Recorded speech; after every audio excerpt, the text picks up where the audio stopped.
everyone. Welcome to this third edition of the Let's Talk Real Estate and Have Fun.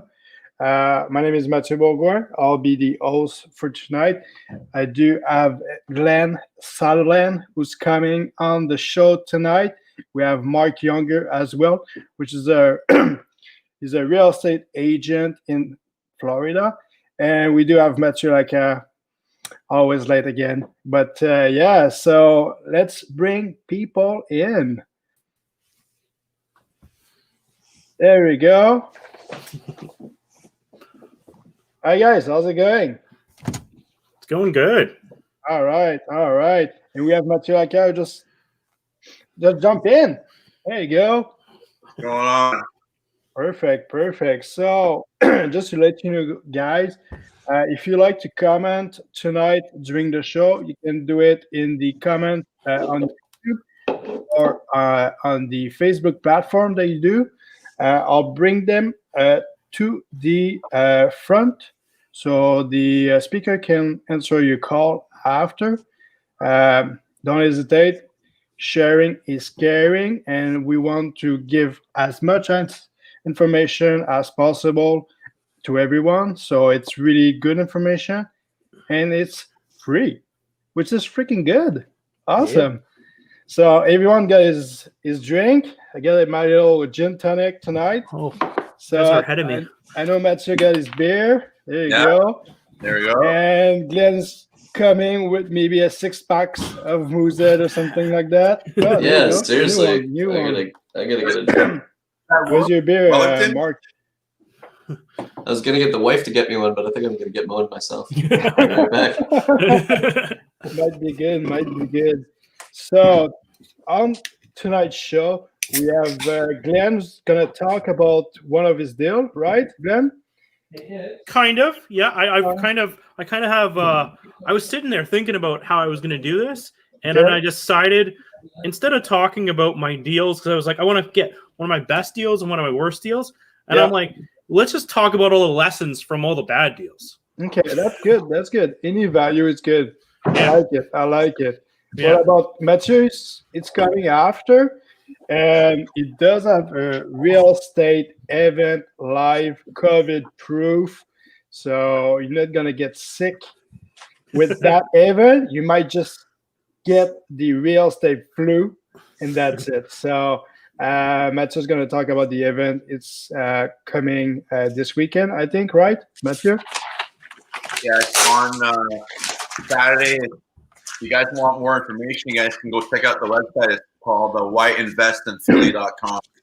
Yeah, so the website is on the Canadian Real Estate Group as well. I'll put it in the comments also, so you can go check it out. Mathieu's going to talk a little bit more about it later tonight. And we have Marc. Marc, what's your story tonight? What are we going to talk about? We're going to talk about Trump, beta. that will be too long. That will be too long for tonight, I think. But no, I'm excited. I'm excited about what's coming, vaccines, and getting over this whole COVID thing. Yeah. And we're feeling like, to be honest with you, obviously we had a tough year with tourism, but it's coming back. I mean, occupancy rates are back up to like 75-80% in a lot of our communities. So that's really good. And I'm excited to see what comes when we actually get a vaccine and everybody else can come back down. Yeah, for sure. That'll be good with the vaccine for sure. Everyone can get his shot. I mean, I can talk about Trump, but I just. Well, yeah, you can talk about it, but I don't know. We're just gonna wait a little bit to talk about it, just to make sure that if who's gonna win the election, because right now, like, we don't know. Like, looks like Biden's gonna win, but after that, you got Trump, and you get like everything's going on. Like, I'm like, what the hell is going on? Like, just tell me. I'm tired of that. But yeah, for sure. So yeah, let's jump in. Glen, tell me about the good, the bad, and the ugly about investing in Indianapolis, Kansas City, Florida. I don't know. You're all over. You're all over the world. Yeah. So you mentioned that, and I'm actually working myself out of certain markets. Yeah. I've been digressing. We've been selling off. I'm planning to sell off all my indie stuff in the spring. I'm selling off Kansas City right now. As of right now, we sold off 2 last month, and we're selling 5 in December 10th. And I'm selling off part of my own portfolio as well in Kansas City, just to clean it up. Less markets, a little bit more efficient. But anyway, total side note. What I wanted to talk about was I was going to originally talk about some of the best deals and some of the worst deals. And I thought, you know what? No one really cares about the best deals. Really, honestly, it just sounds like bragging. So I'm like, who cares about the good deals?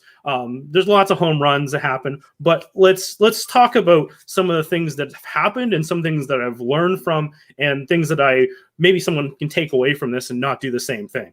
Yeah. So the first one that popped in my head was just recently. We were doing a flip in Ohio, and our original ARV was 125 is what our goal was before we started the flip. The market's changed. As you all know, it's a very hot market down there. So we changed our thing. We were like, we want to sell it for like 145. So that was good. But then once we got our first offer at 135, we got greedy and we started countering at 145. And basically it didn't fly because people didn't like that. They didn't like it. Was like we weren't negotiating because we're like, we want 145. And they're like, well, what about 135? It wasn't like we were coming out to 140 to sort of negotiate. We were like 145, 145. And you know what happened? We scared a whole bunch of buyers away.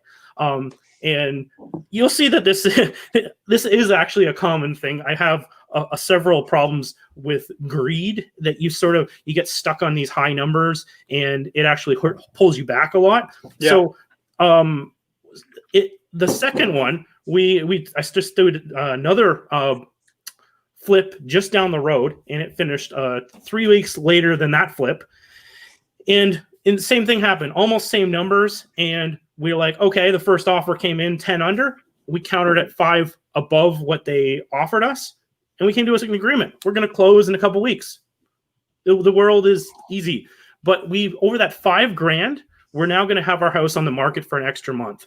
And time is money. You know, it was a waste of money. It's a waste of time. Adds a lot of stress to have a house just sitting there vacant, especially because it's a target, right? People see these signs, and those that we haven't had any break-ins on any of our flips, but it is a target. There's new appliances, there's new everything in there, right? So anyways, you don't want to have market stuff sitting on the market for too long. So don't get greedy. Be reasonable with your offers. And when you make counters, make a counter that's actually a counter offer, not sticking with your hard number that you figured out based on your comps. This is 145. Work with people, get the deal done, start on another one. You in that time, you can make enough money to even make up that $5,000. It's $5,000, right? It's not, just get in your head to get past it.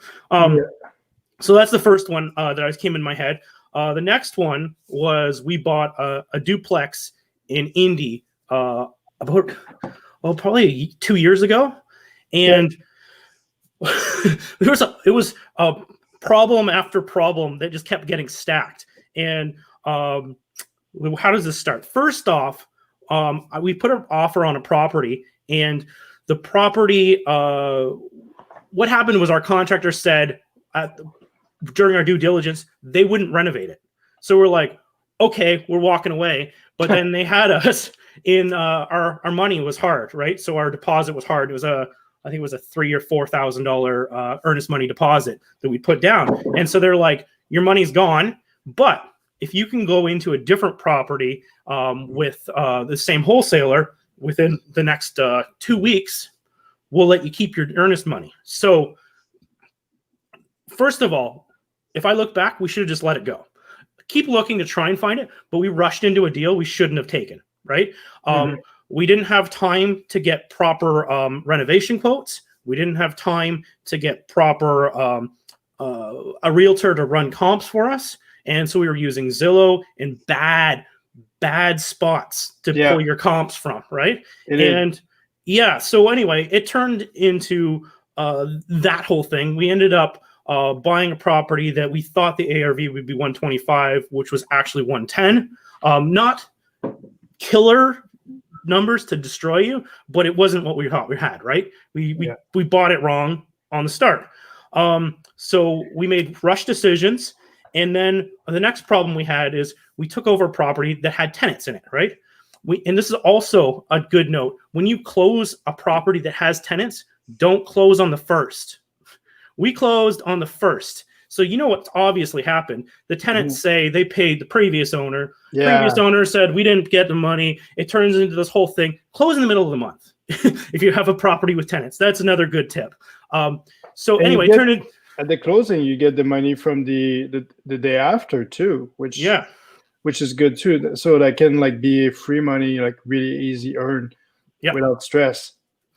But anyway, we didn't do this right, and I had a JV on this one, and because of that, they were they didn't tolerate anyone's crap. So they said, let's do the eviction. We picked Indianapolis. We can do a 2-week eviction. Let's do the eviction.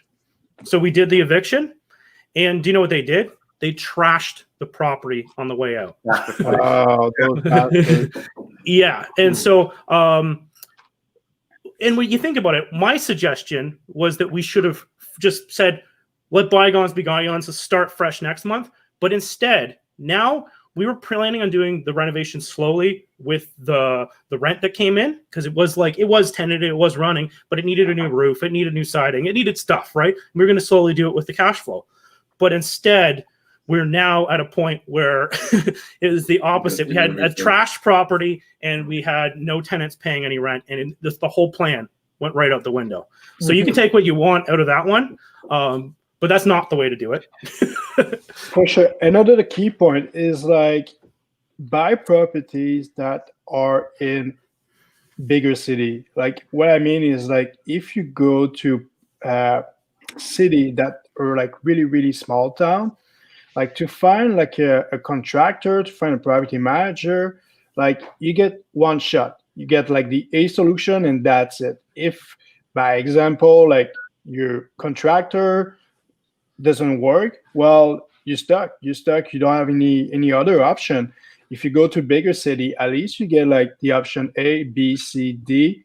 It's way better. Like you need to be close to like a big city. You need to be like Pittsburgh. You need to be like maybe 30 minutes from downtown or something like that, because you want more exposure, and you want like more like a property manager to call you to be able like to have like someone in backup for sure. Because right now, like if you're far away, you're stuck with your problem and nobody can help, because nobody want to do like 1 hour drive just to clean like a bathroom or just to redo something. So that's one good tip for sure.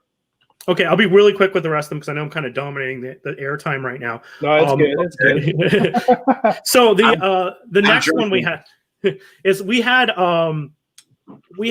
every time I'm doing one of these flips or a burr or anything, we have a plan in place, right?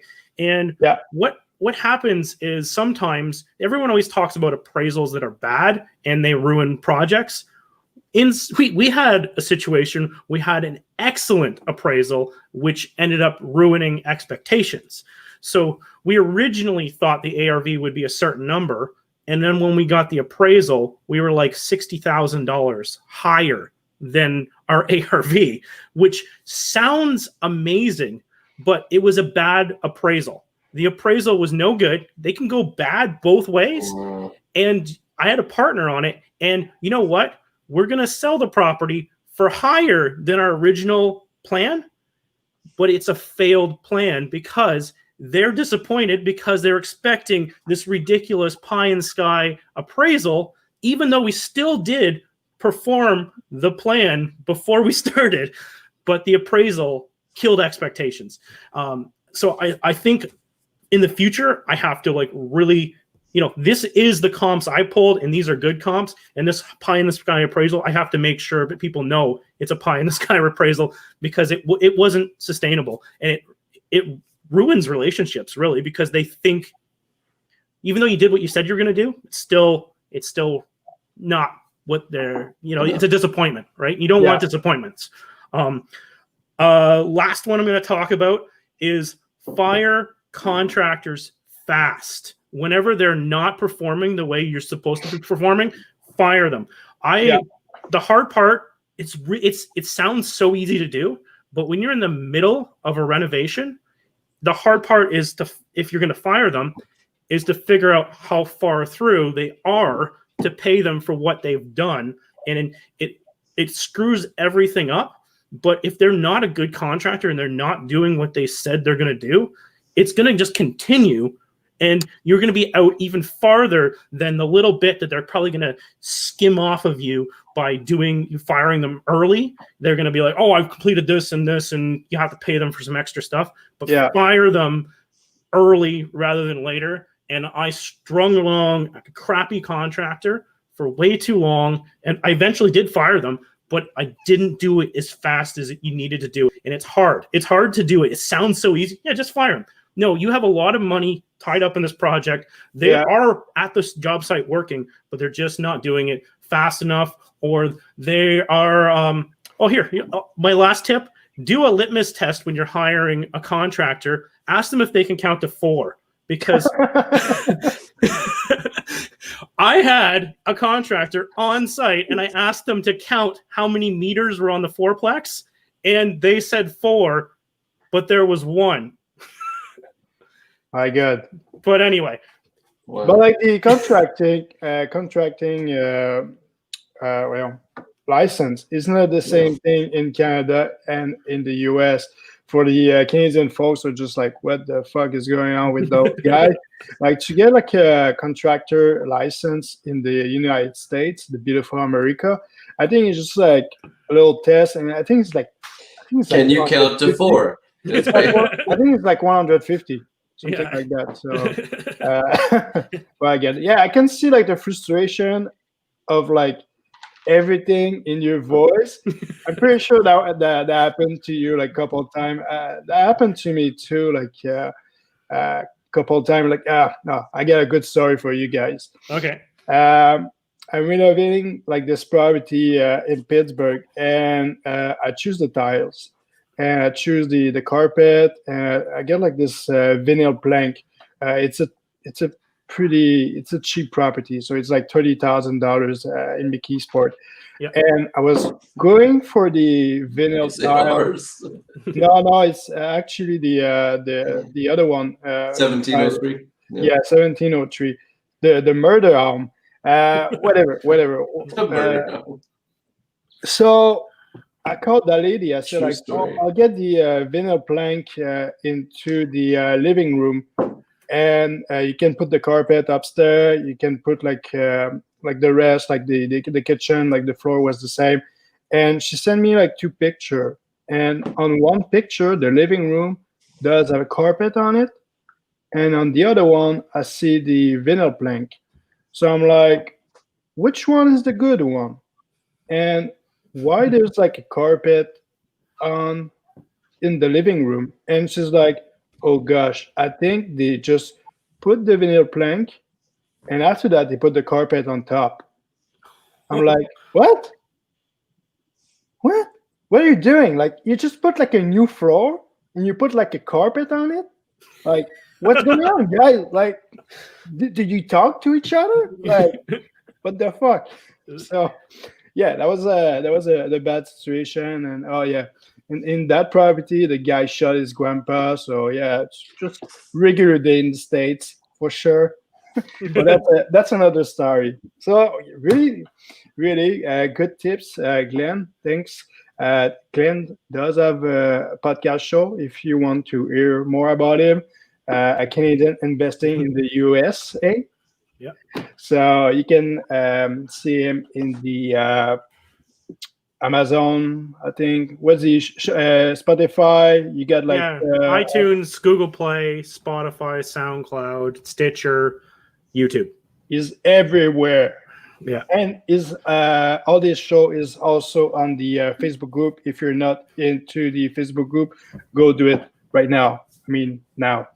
So now let's talk about Philly. Let's talk about the Philly steak. Good, sounds good. So, Mathieu, tell me a little bit more about your events coming in and maybe a deal that you're doing. I think you're doing a deal right now. So, if you can talk a little bit about it. I got a whole bunch of deals that we're doing. We got around 15 things on the go right now, 15 projects. But a little bit about the event. I'm doing a virtual tour. Usually in the fall, we fly down with our friends and we spend a few days in Philadelphia touring some properties and enjoying a football game or a baseball game. But right now we can't fly. So we're doing a virtual event on Saturday from 10 to 12, and we're just going to have our team just talk, and we'll be able to do a virtual tour of a few properties, which is going to be pretty interesting. So I'm going to share my screen with you guys. These are just some of the deals that we've done. 1 second here. Hopefully I'm going to share the right screen with you guys. So this one is just a case study that we kind of just a basic case study I did for this. So we call these kind of shovel-ready projects. I think just give me a second. I'll sharing your screen. There you go. It's okay. I went too quick. All right. This is the deal that we've done a little while back. So essentially, this was a piece of land that holy geez, my screen is going way too far quick. I don't know what's going on here. Sorry. So it's a piece of land that we bought, and we actually sold the permits and the plans to another developer. So we invested around $75,000 in this project. The land was around $60,000, and the plans and permits were around $15,000. And we didn't even build on the property. We sold it to another developer, and that's the inside picture of what he did with it. And we made around $30,000 on this little deal. So that's kind of the outside, what it looked like. Hold on a second here. Oh, wow. 1 second here. So there's another one here too. This is another single family home that we wanted to build.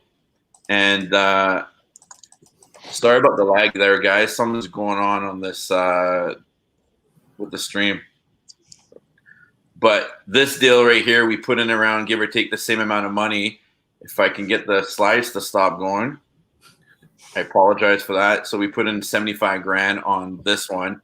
Again, same story, around $60,000 for the land and $15,000 for the plans. And we sold this one for $137,500. And this one also around 6 month time frame without even building or anything like that. I had a whole bunch of them, but I don't know what's going on. I'm going to stop sharing my screen because something's wrong with right now. I apologize for that. But yeah, that's just one of the 4 different strategies that we do when we're developing land.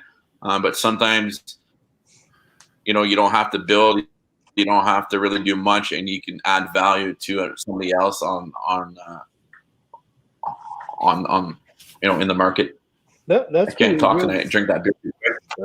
That's pretty good. Who do you use for the design? Like I see, like your home are really, really pretty inside. Do you use like a designer in Philly, or do you use like a designer in Ottawa?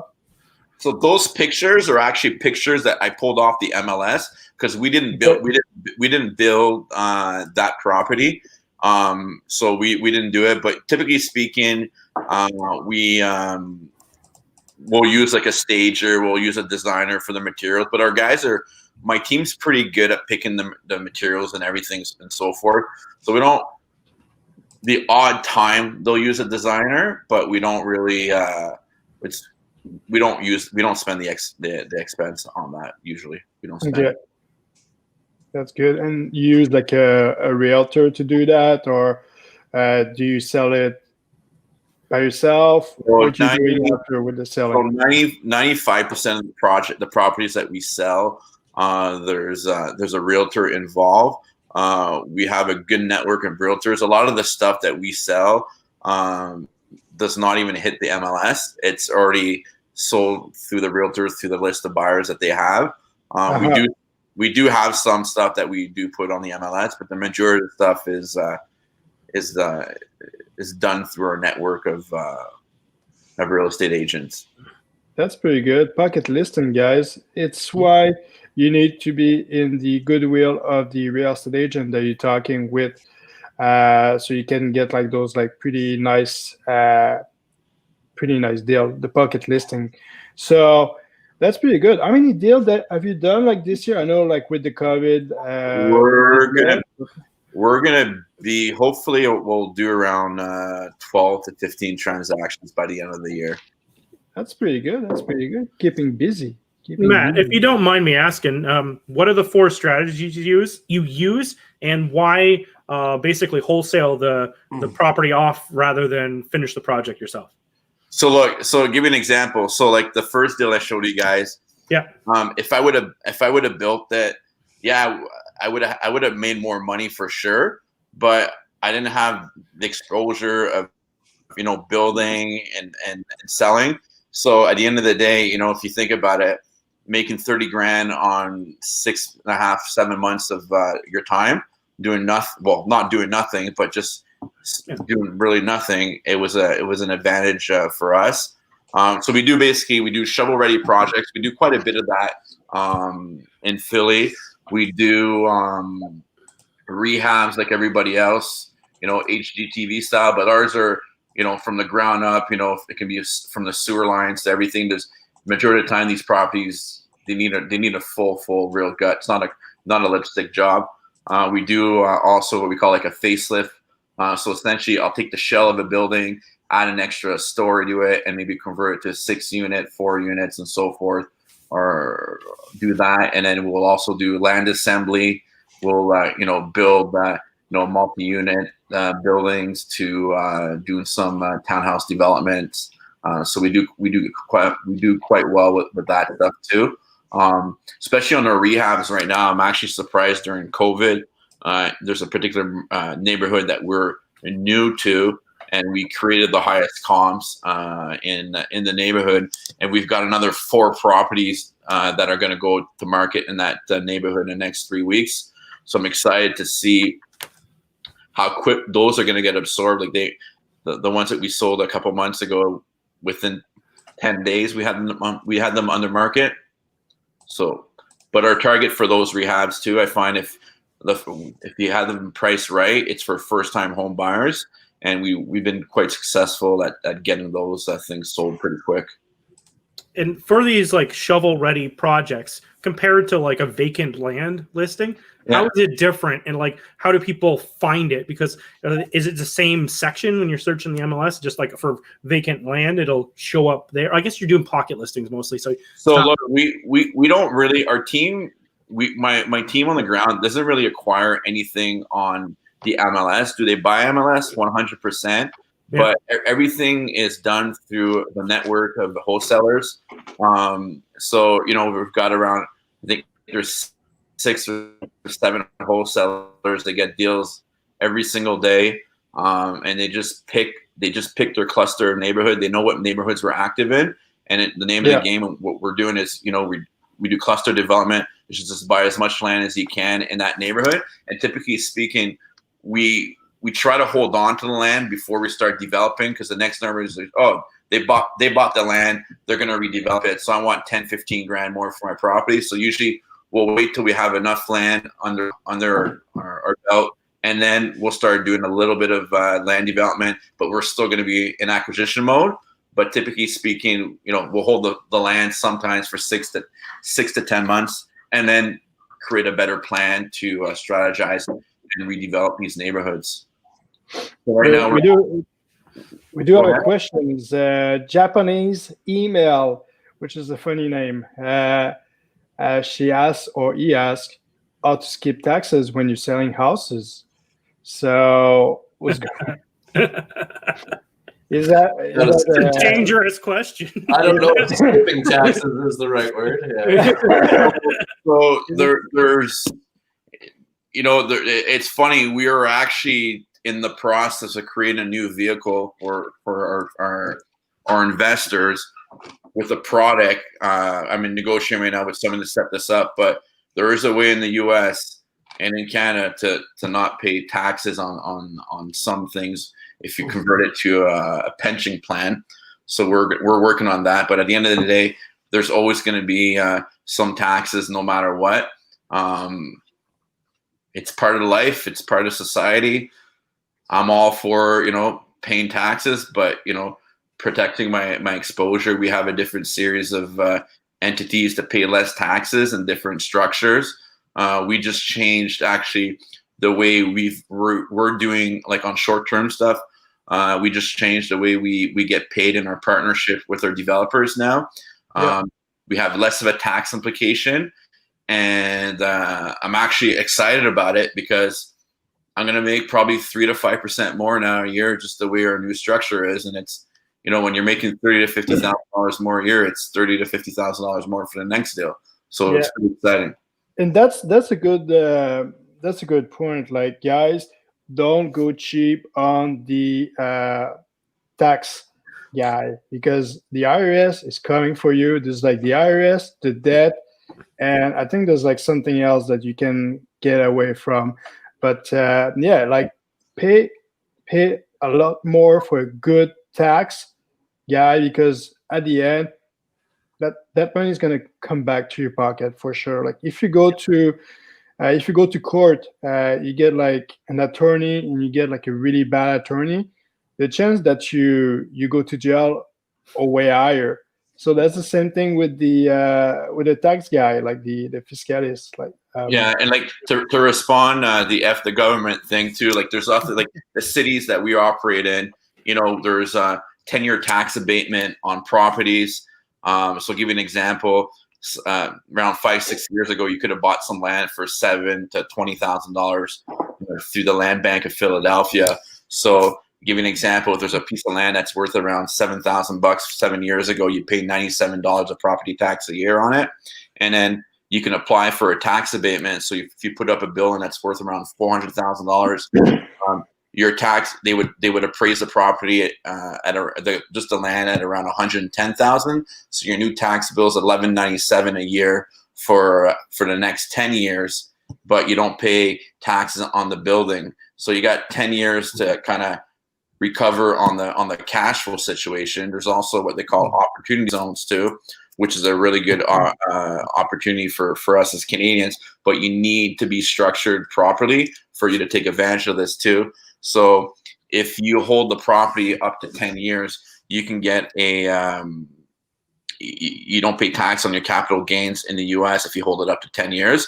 but there's a minimum hold period of 5 years. I can get into it. It takes a little bit longer to get into it, but that's the kind of the short of it. There's the 1031 exchange too. It's tricky as a Canadian to do it. You have to have your proper structure for it to be recognized on both sides of the border. But it is doable. But again, you got to hold the property for a year. Sometimes when you do the quick cash in and cash out, a 1031 does not make it's hard to do unless you want to hold the property for a year or so. But we definitely have strategies like that to maximize our investors' return and our returns ourselves. Yeah, for sure. And I have one other tip too. Go ahead, do you use that opportunity zones, Glenn?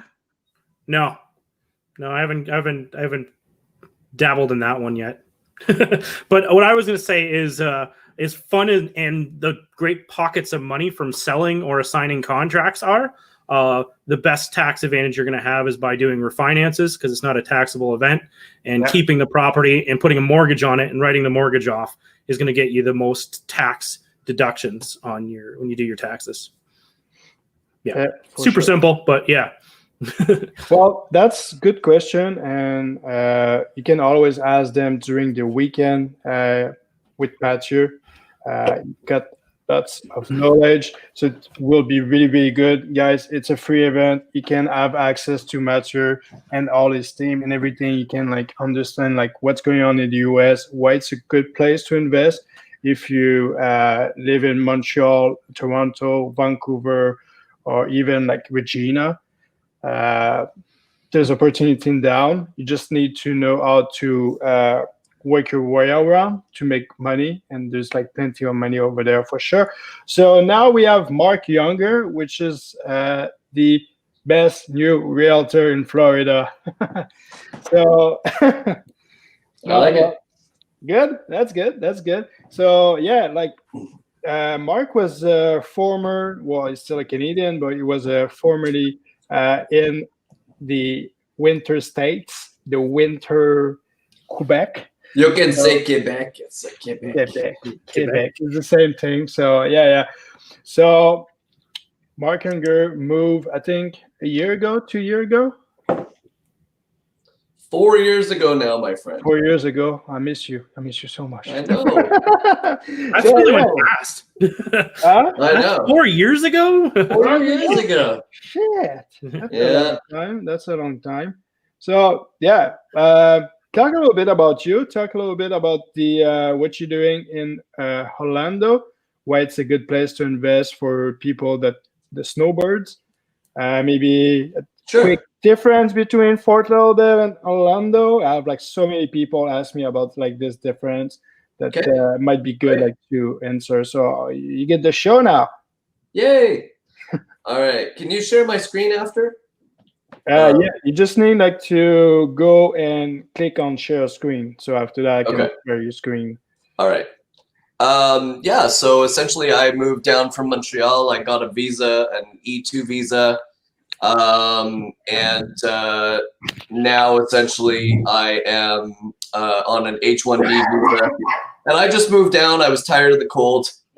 I love Montreal. I love having free healthcare, and love going to hockey games with the Canadians, but I just couldn't take another winter. So I moved down here.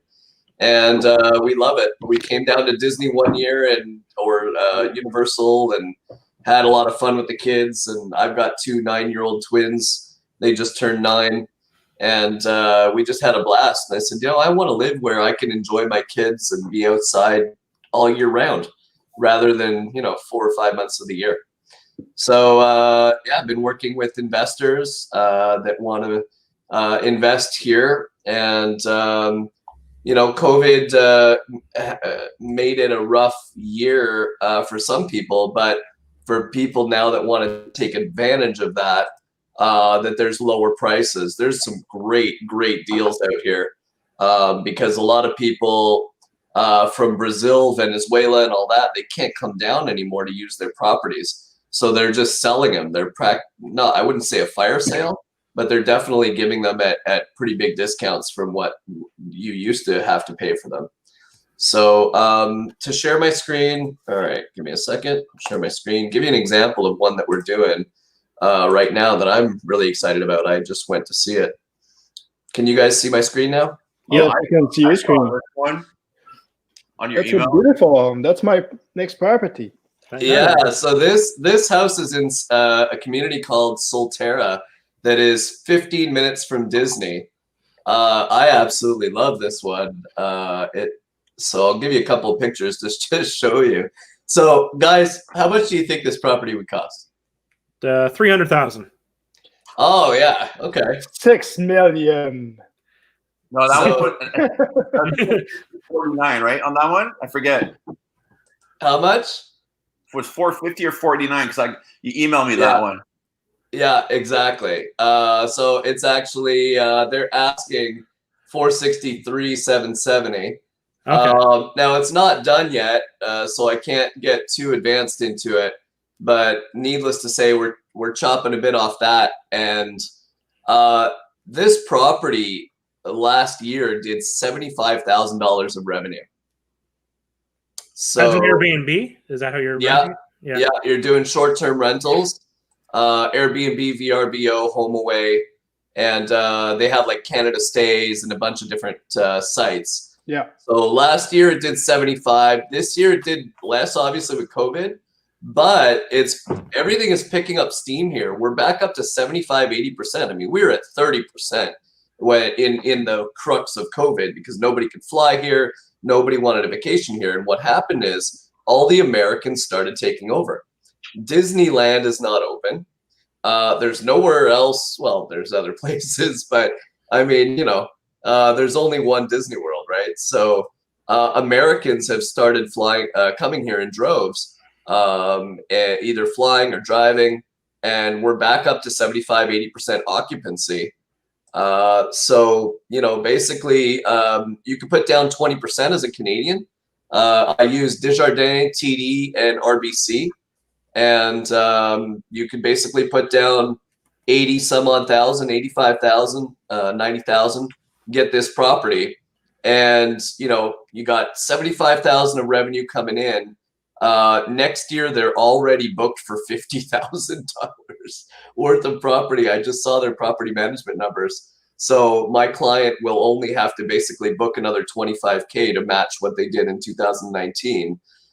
Plus, people that couldn't do their vacation in 2020, they have 1 year to rebook. So they didn't get their money back. They got a credit.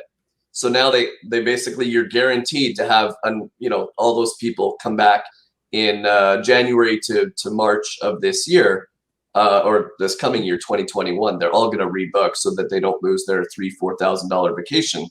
So how does that work? Like, so whenever you go to buy a property, is that like a closing credit for all those?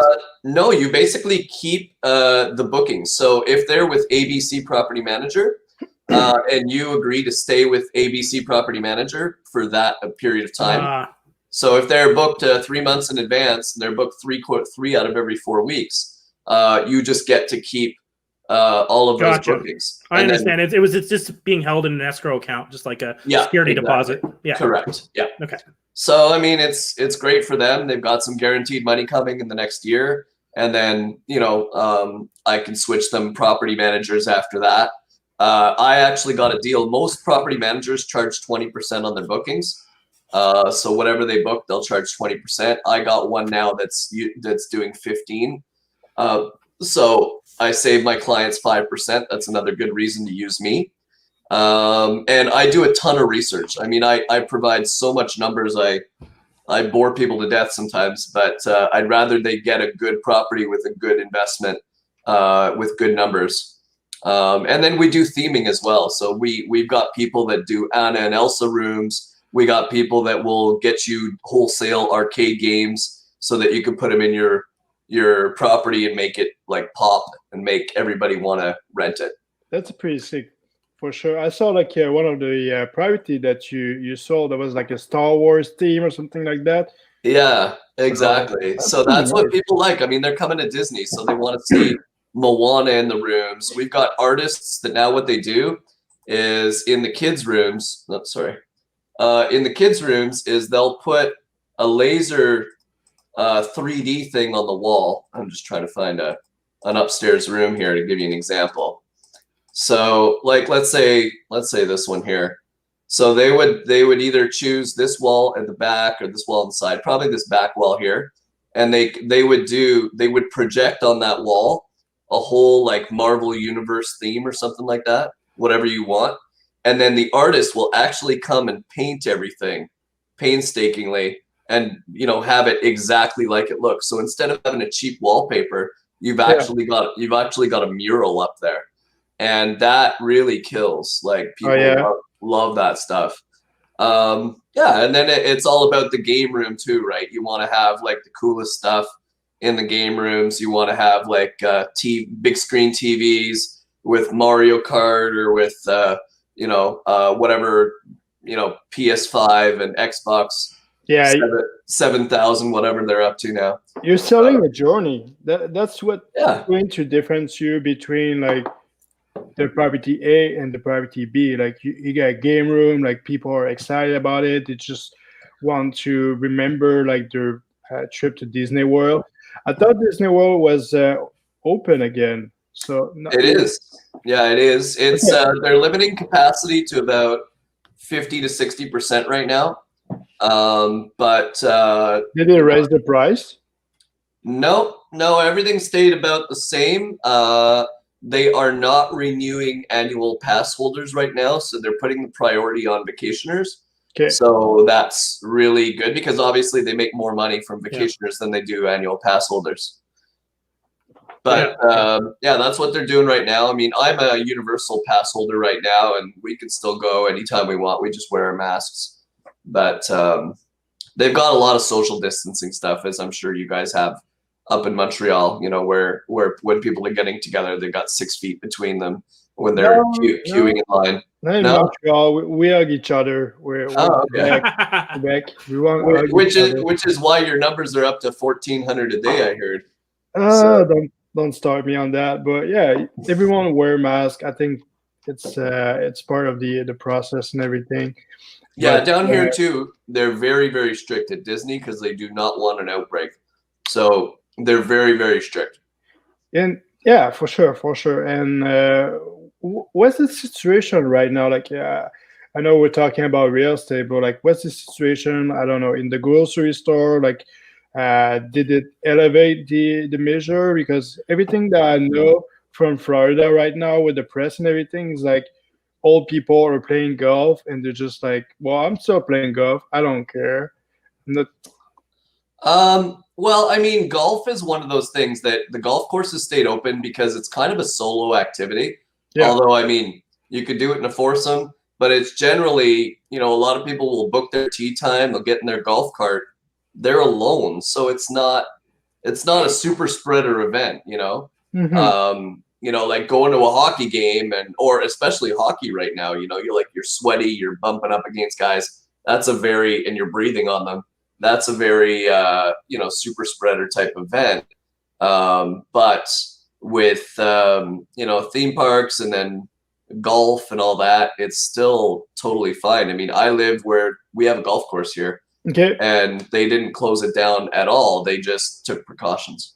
Okay. Well, that's good. So it's not because it's Trumpy land that it's total chaos too. So. And the other thing that I wanted to mention is, you know, Florida, if you listen to CNN or Fox, that, you know, they'll mention like Florida. Well, a lot of states have high numbers. The thing about Florida is, to be honest with you, it's all concentrated. When you break it down, it's like really like 50% of the state is concentrated in Dade and Brevard counties. So Miami-Dade, basically. Miami's got a huge problem with it, but the rest of the state is kind of light. The rest of the state is kind of okay. Like our Orange County here is really not that bad. So. All right. Quick last word. How can people contact you? My phone number, I guess, if I put it in the chat, will other people see it? If you send it to me with the chat, I can put it down below in the chat. Okay. Or you can put it in the chat. You can put it in the chat anywhere. So we have a question right before we jump to Mark before. So just going to put Mark's number and all the information here. We have a question from Alex, and I think Mathieu want to jump in on that, if you don't mind. Well, I think your microphone is, yeah. Oh, is it working now? It's good now. I think you're perfect. Falling Sorry, guys. Like that. So to answer your question, we're actually working on something for our investors. We're going to now be able to offer them a guaranteed minimum 8% return on their investment if an investment goes sideways. Our partners are going to be doing all the legal paperwork for us in the U.S., but there's ways to get guarantees. We're going to be selling a security in the U.S. On our new structure. But when you're investing in anything, there's no guarantees in life. But you know that's part of one of the reasons that we're trying to give a little bit more security to our investors with the new formula that we're working on. I'm not too sure how you do it, Glenn. I know you guys kind of go on title and all that stuff. We're a little bit different, but at the end of the day, you got to be able to live with yourself if you lose the money. That's the way I always look at real estate. Yeah, and it kind of depends if you're a debt partner or an equity partner. And so for people who don't understand the difference, it's like if you're an equity partner, you put money in, you get paid at the end. Debt partner is basically a loan. You know, you're just getting an interest rate every month. But if you're a debt partner, which I think is what he's talking about, one thing if you're trying to limit your risk is to look at the loan to value. Are you loaning 100% of the purchase price, 100% of the construction? If you are, I would suggest getting a higher interest rate. And if you have a lower loan to value, like the person who's running the project has some skin in the game, then yeah, you could probably, the interest rate could come down and it could be a lot more reasonable. What I do sometimes with first-time investors, this really only works if you're doing like single family duplexes, fourplexes, but you can register a lien on the property. So they would be first lien positions, so that if something went sideways, at the very least, they could take the property and sell it. So that's kind of how those are some ways to make it a little bit more secure. It's just to look at what percentage of the project you're lending. And yeah, if you are really uncomfortable or it's a first time, like usually sometimes I'll do secure the loan on the property the first time, but then often they're like, yeah, I get it. You pay, it works out. So then we usually do promissory notes. Ideally promissory notes every time, but if someone's really gun shy, we have secured them on title. It's a lot less expensive to do in the United States than in Canada. When we were securing loans in Canada, it cost about $2,000. And to secure a loan in the States, I think I paid $350 to the attorney. So it was it's also Canadian versus US currency, but it's a lot more reasonable. And if you are an operator, you just factor that into the cost that you're going to be paying that fee, because the person who's lending the money isn't going to be paying the setup fees. So meaning that for those of you who don't know, $300 American is $2,000 Canadian, right, Glenn? Not quite, but there's a difference. It's true though. LLCs are super cheap. You know that, Glenn. And Mathieu, you know that too. LLCs are super cheap here. Oh yeah. So if you're an equity partner, what we do is we put you on title in the LLC. So you're a partner, and the if there's actual other loans, the LLC, or I usually use LPs, they will qualify for the loans. Not no one personal. So we're basically both on the hook the same. There you go. Yeah. That's good. So I can see in the chat there's no more question. If you have any question after the show, just put in the comments. Me, Glenn, Mathieu, or Marc will respond to it. Just on the tax thing, can I mention just two things? Yeah. One exciting thing, I was talking to an accountant here, and what he was saying is that they're really excited about. So there's two things so Trump had we didn't mention Trump tonight, but not from a political standpoint, from a almost got through it. From a purely tax standpoint, for people who were investing in, the type of properties I'm talking about, vacation rentals, you could come down and totally tax write off your trip and say, well, I'm checking on my property. Trump eliminated that tax cut of $4,000 to $5,000 per person. So Glenn, like you're mentioning in an LP, you've got a couple, right, as a limited partnership, and you could claim $4,000 for the wife, $4,000 for the husband. Trump got rid of that, and now in 2021, regardless of who won the election, that is actually coming back. So for people who are investing in short-term rentals, they could actually go, assuming they're not in an undesirable location, I don't know, in a Buffalo or something. But if you're coming down to Florida, you could actually claim your expense. So that's a nice thing that's come back in 2021. And the other thing is that Osceola County got rid of the 6%, pushed off the 6% tax, and they're putting it on the short-term renters now rather than the hosts.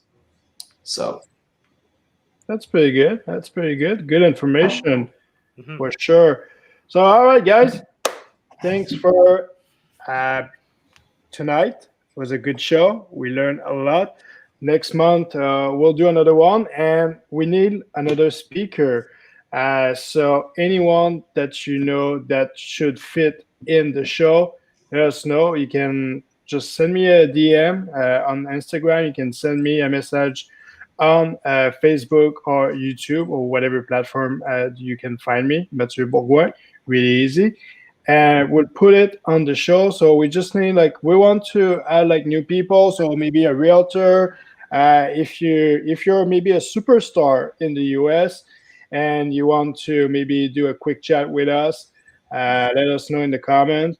If you guys are not into the Facebook group Canadian Investing in USA Real Estate, I'll ask you do it right now because that's the best freaking Facebook group ever made. But yeah, we're doing some new poll. I did a poll today. Was which of the strategy do you prefer the best? Buy and hold, wholesale, development. You got also rent to own, subject to. I'll put more poll because I think people really like them, and I'm doing maybe 1 or 2 deal by every single week. You can put and advertise. Usually, I don't really do it because I want really to have people to interact with content and not wholesaling deal. But that might be good, to just show a couple of deals and maybe talk about it and maybe start to do the whole process to see if it's a good deal or a bad deal. Choose the A option or choose the B option. So that's one thing that is coming. So don't forget the event of Matt that is coming this weekend. Really good event. Matt is a super sharp guy, and that's a really, really great opportunity to get behind the curtain and know what's going on in Philly. Mark can sell your property as fast as he can. And Glen, Glen, just buying another property in another state, just a regular day. And when Glen Sutherland, we're always buying. always buying. That's good. That's good. And I'm starting to do the little course. Also, I'm starting to film the little how to buy property remotely from your couch. So that's something that's coming soon, and you'll be able to test it, my little guys, for sure. So thank you, everyone, and I hope you have a good night. If you've been drinking, drive safely. Don't drive. Take the bus. We're all at home. That's true. That's true. That's sad, but yeah, stay home and have a good one. Cheers. Take care, guys. Put your mouth. See you guys. Uncle Simon's watching you. Yeah, no taxes. No taxes. All right.